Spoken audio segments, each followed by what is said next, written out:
Last time okay हाँ last time हम लोग बात कर रहे थे ओम्स लॉ की। ओम्स लॉ क्या करता है? Ohm's law establish the relation between voltage and current. Current और वोल्टेज के बीच में रिलेशन एस्टैब्लिश करता है आपका ओम्स लॉ। ओम ने अपने आप से बहुत पहले ये सवाल पूछा था कि वोल्टेज और करंट में क्या रिलेशन है, और इस सवाल का जवाब देने के लिए ओम ने एक्सपेरिमेंट्स किए और उन एक्सपेरिमेंट से उन्होंने दो कंक्लूजन्स निकाले। पहला कंक्लूजन क्या था?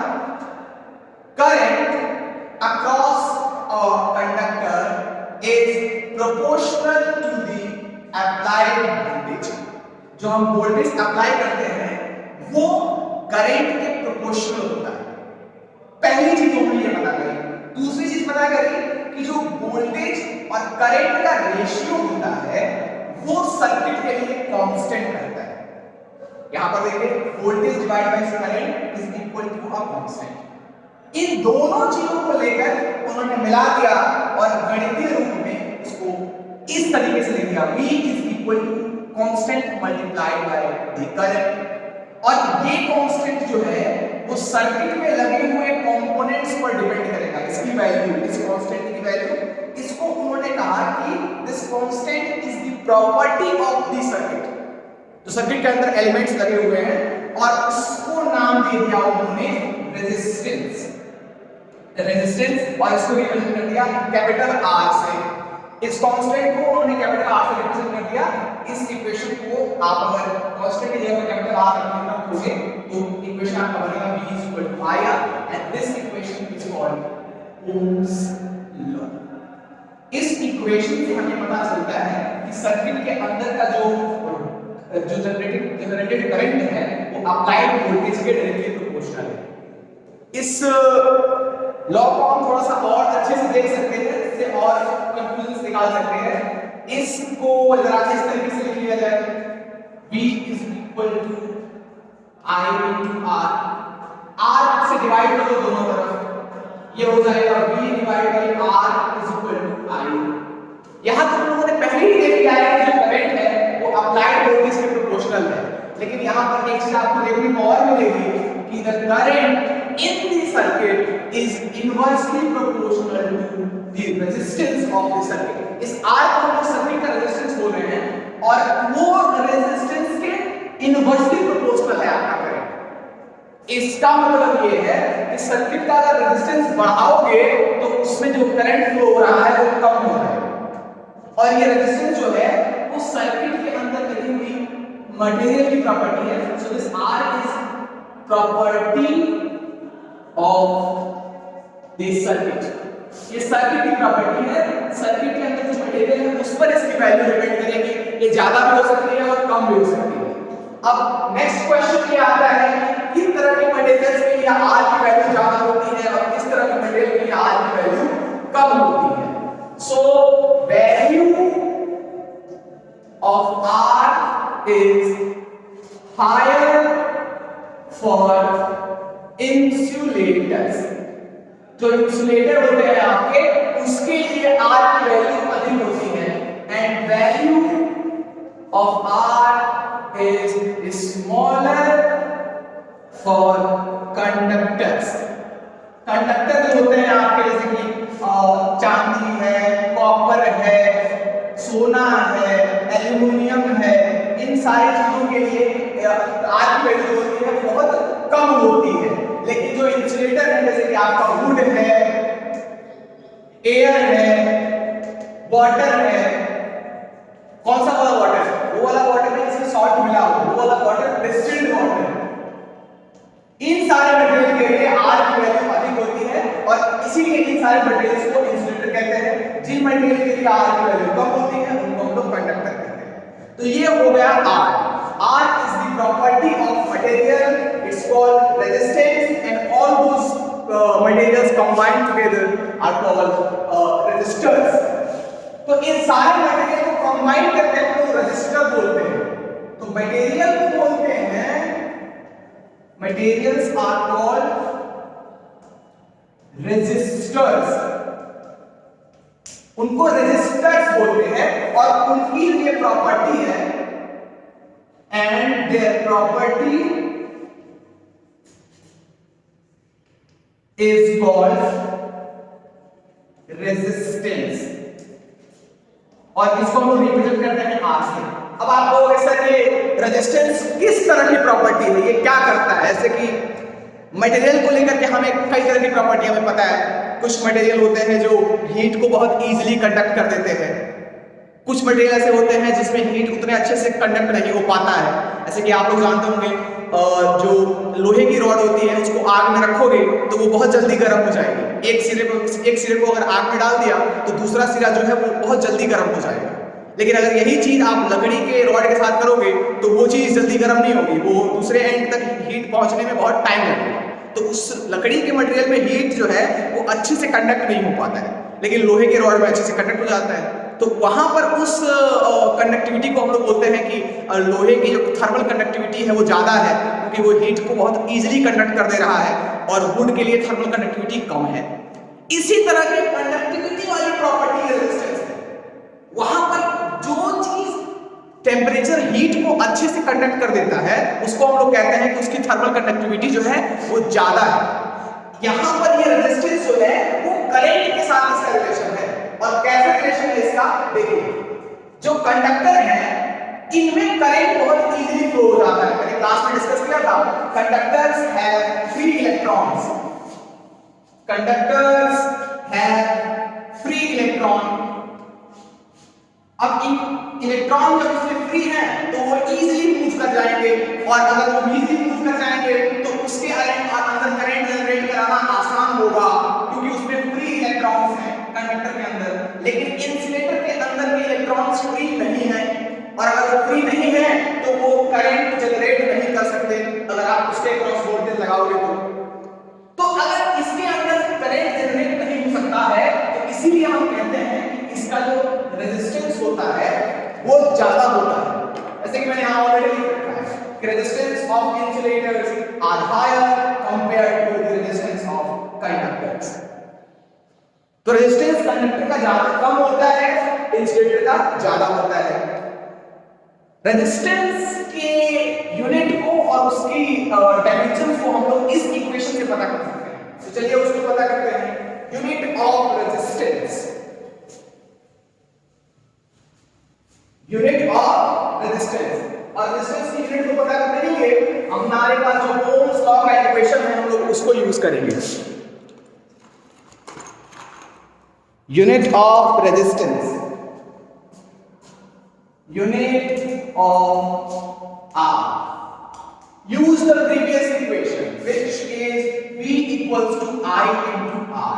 इस इक्वेशन को यूज करिए, हमें V की यूनिट पता है, unit of V is volt, unit of I is ampere, R is equal to V divided by I, unit of R is unit of V divided by unit of I, unit of V is volt, हम लोगों ने पढ़ रखा है unit of V is volt, unit of I is ampere, so unit of R is volt divided by ampere, and this volt divided by ampere is also called ohm। Bar bar resistance की unit को volt divide by ampere ना करके हम लोग इसको ओम ही कहते हैं, और इसका सिंबल है omega. This is a Greek letter omega. Ohm को हम लोग इस ओमेगा से रिप्रेजेंट करते हैं, दिस इज कैपिटल ओमेगा। तो unit of resistance is ohm और वोल्ट पर एम्पियर। जैसे हम लोगों ने देखा था कि करंट की यूनिट जब हम लोग पता कर रहे थे तो ये क्या आ रहा था, कूलॉम पर सेकंड आया था कि नहीं आया था? करंट की यूनिट कूलॉम पर सेकंड आई थी, और हमने कहा था कि इसको बार-बार कूलॉम पर सेकंड कहना बड़ा होगा, तो हम लोगों ने इसको छोटा नाम दे दिया था एम्पियर। ऐसे ही सेम वे में यहां पर R के यूनिट को बार-बार वोल्ट पर एम्पियर ना करके हमने इसको एक छोटा नाम दे दिया है ओम। उसके बाद जब हम लोगों ने करंट की यूनिट को एम्पियर डिफाइन कर दिया लिखा था, ऐसे ही हम लोग 1 ओम का डेफिनेशन भी लिख सकते हैं। तो मैं आपको लिखने वाला हूं definition of 1 ohm. Definition of 1 ohm. Definition of 1 ohm. Definition of 1 ohm. और यहां पे मैं ड्रॉ कर देता हूं कंडक्टर का, और मान लो कि मैंने इसके अक्रॉस 1 वोल्ट वोल्टेज अप्लाई किया है। कितना वोल्टेज अप्लाई किया है? 1 वोल्ट।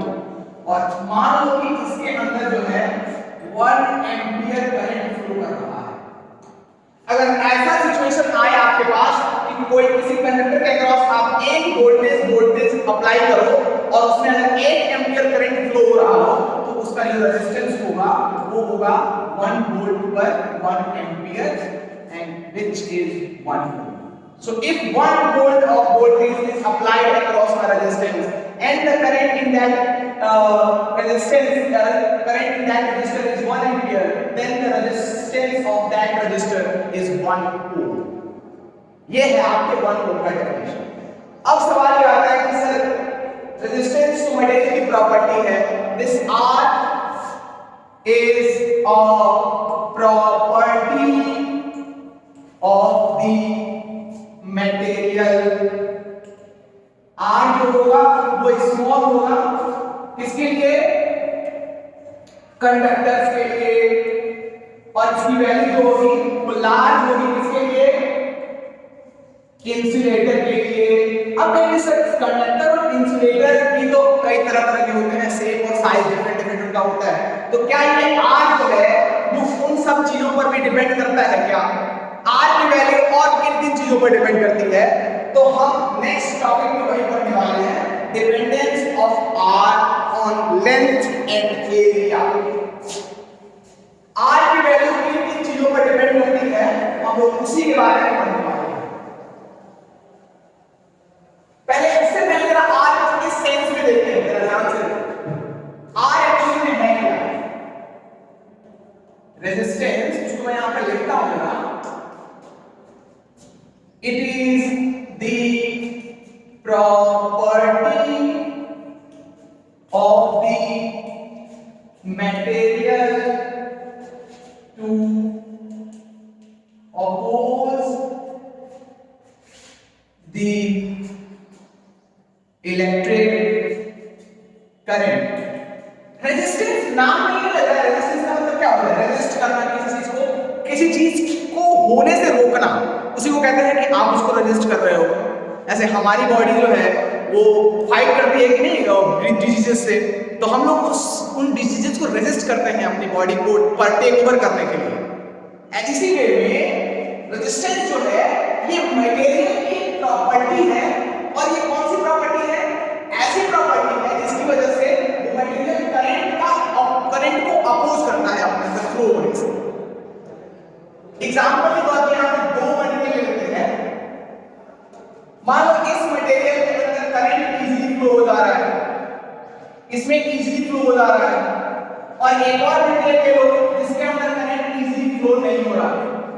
तो जिस मटेरियल के अंदर करंट इजीली फ्लो नहीं हो रहा है उसके लिए हम कहेंगे कि रेजिस्टेंस इसका ज्यादा है, और जिस मटेरियल के अंदर करंट इजीली फ्लो हो जा रहा है हम कहेंगे कि इसका रेजिस्टेंस जो है वो कम है। तो ये प्रॉपर्टी है मटेरियल की, इस तरह की प्रॉपर्टी है जिससे वो इलेक्ट्रिक करंट को अपोज करता है, उस तरह की प्रॉपर्टी है। अब हम लोग देखेंगे कि ये प्रॉपर्टी किन चीजों पर डिपेंड करता है, किन चीजों पर, डायमेंशन पर डिपेंड करता है, उस मटेरियल की इंटरनल प्रॉपर्टी पर डिपेंड करता है। इन सब चीजों को हम देखेंगे कि आज किन चीजों पर डिपेंड करता है। ओके, मैं यहां पे लिखता हूं, ये थोड़ा इंपॉर्टेंट टॉपिक है, डिपेंडेंस ऑफ आर और resistance R on area A and length L.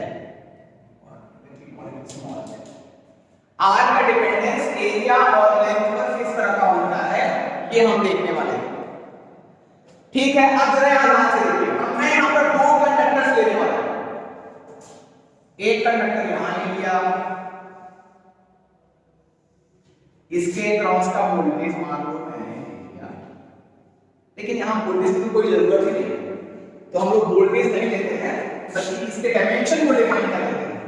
Voltage की यहाँ कोई जरूरत नहीं। मान लेता हूं कि इस कंडक्टर का लेंथ स्मॉल l है और इसका एरिया, ये क्रॉस सेक्शनल एरिया जो है वो कैपिटल A है।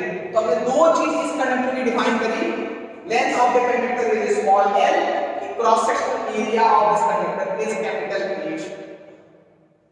अगर आपने लेंथ और एरिया डिफाइन कर दिया तो इसका जो रेजिस्टेंस होगा, resistance of this material will be proportional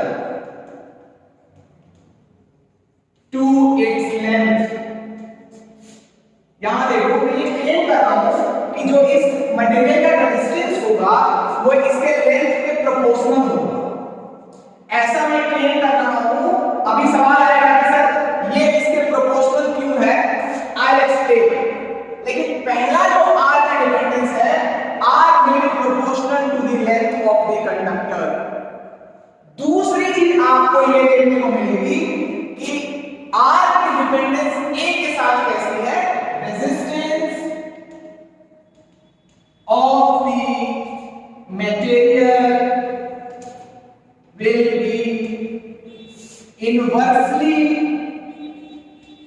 proportional to the cross sectional area, cross sectional area A। तो R लेंथ के प्रोपोर्शनल होगा और R एरिया के इनवर्सली प्रोपोर्शनल होगा। R एरिया के इनवर्सली प्रोपोर्शनल होगा, लेंथ के प्रोपोर्शनल होगा। इस प्रोपोर्शनलिटी का मतलब यह है कि if you are going to increase the value of L, R will also increase। अगर L को इंक्रीज करोगे तो R भी इंक्रीज होगा, क्योंकि ये दोनों प्रोपोर्शनल है। R L को डिक्रीज करोगे तो R भी डिक्रीज होगा। लेकिन एरिया के साथ इसका रिलेशन इनवर्सली प्रोपोर्शनल में है। अगर एरिया को बढ़ाओगे तो मटेरियल का रेजिस्टेंस कम हो जाएगा, अगर एरिया को घटाओगे तो मटेरियल का रेजिस्टेंस बढ़ जाएगा। और इन्हीं दोनों चीजों को लेकर आप कंबाइन कर सकते हो, इन दोनों इक्वेशन को, और एक साथ लिख सकते हो R is proportional to L and inversely proportional to combine these two equations। इन दोनों इक्वेशन को कंबाइन करोगे तो R is proportional to length and inversely proportional to area। R is proportional to length, inversely proportional to area। और इस equation को हम लोग constant लगाकर प्रोपोर्शनलिटी साइन बना देते हैं। यहां पर एक कांस्टेंट ले लेते हैं, constant multiplied by L divided by A, and this constant is called the resistivity। What? Resistivity of the material। इस कांस्टेंट को हम लोग कहते हैं resistivity of the material, and we represent this constant, this resistivity by symbol rho। So resistivity इसको represent करते हैं rho से। This is also a Greek letter और इसको हम पढ़ते हैं रो। इस कांस्टेंट को रिप्रेजेंट करते हैं रो से, एक ग्रीक लेटर है, इसको पढ़ते हैं रो। और अगर जैसे ही आपने इस कांस्टेंट को रो से रिप्रेजेंट किया, ये इक्वेशन आपका हो जाएगा R = rho L by A। Simple. अभी देखो यहां पर रो एक नई क्वांटिटी है, इसको हम बोलते हैं रेजिस्टिविटी। कोई इसको कंफ्यूज नहीं होगा। This rho is called resistivity, this R is called resistance. This is resistance, this is resistivity. दोनों डिफरेंट चीजें हैं। नाउ मैंने जो क्लेम किया कि R is proportional to length, ऐसा कैसे है? जो रेजिस्टेंस जो मटेरियल की प्रॉपर्टी है वो उसके लेंथ के प्रोपोर्शनल क्यों है?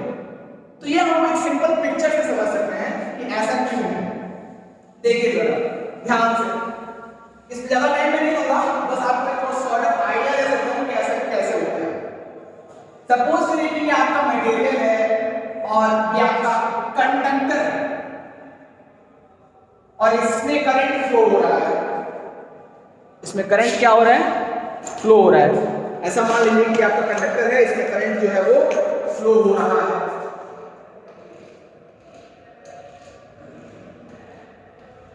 इसमें मान लीजिए कि करंट जो है वो फ्लो हो रहा है। अभी मान लीजिए इसका रेजिस्टेंस, रेजिस्टेंस का मतलब क्या है कि इसमें जो फ्लो होने वाले इलेक्ट्रॉन्स हैं वो कितने रेजिस्ट होंगे, उनको मूव कराना कितना डिफिकल्ट होगा।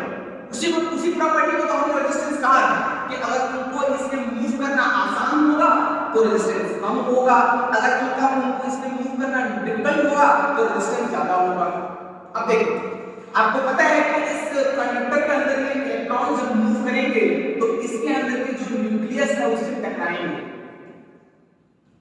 इसके अंदर जो न्यूक्लियस है, इलेक्ट्रॉन तो सिर्फ नहीं है इसके अंदर ना, इसके अंदर न्यूक्लियस भी है, और जब ये मूव करने की कोशिश करेंगे तो दोनों जो वो कोलाइड होंगे, वो टकराएंगे, और अगर एक इलेक्ट्रॉन किसी न्यूक्लियस से टकराएगा तो अपना रास्ता भटक जाएगा, और उसके जैसे वो रास्ता भटक जाएगा वो करंट में कंट्रीब्यूट नहीं करेगा।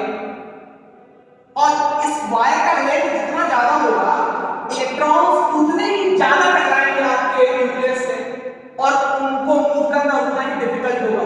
तो अगर लेंथ को बढ़ाओगे तो रास्ते में ज्यादा उसके न्यूक्लियस मिलेंगे, इलेक्ट्रॉन उससे टकराने के चांसेस ज्यादा होंगे, और अगर उससे टकराने के चांसेस ज्यादा होंगे तो उसके भटकने के चांसेस ज्यादा होंगे, तो वो करंट में कंट्रीब्यूट नहीं करेगा। तो अगर लेंथ बढ़ाओगे तो रेजिस्टेंस इंक्रीज करेगा। यही हमारा पहला क्लेम था और इसको हम लोग इस छोटे से पिक्चर से समझ सकते हैं।